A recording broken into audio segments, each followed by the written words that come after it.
मेरी दवाई कुछ इस तरह से है कि जिसके जो है ना पूरे की सब्जी साइड हिली हुई थी। इस वक्त मैं इतनी तकलीफ में थी, सारा दिन मैंने इतनी तकलीफ में आती रही मैं। अब मुझे इतना सुकून मिला है दुआ करवा करके, खुदा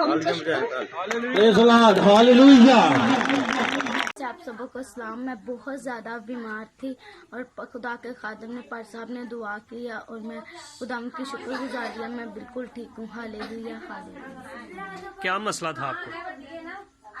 मेरा सुनना बोलना बंद हो गया था। Hallelujah hallelujah. अब सुन सकते हैं? यस। बोल सकते हैं? Yes. Hallelujah hallelujah hallelujah hallelujah hallelujah hallelujah.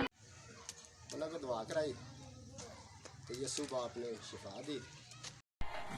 मेरी तरफ से आप सबको सलाम। मेरे सर में बहुत दर्द थी और मैंने अब दुआ करवाई, अब मेरा बिल्कुल सर ठीक है।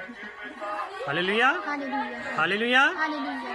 मेरे पाँव पे मेरे घोड़े पे बहुत दर्द थी, तो खुदा का शुक्र है मुझको जिसको हो गया। Hallelujah praise God. मेरी तरफ से आप सबका सलाम। मैं बहुत बीमार थी और हमारे घर में बारिश थी और मैं शिफा पाई।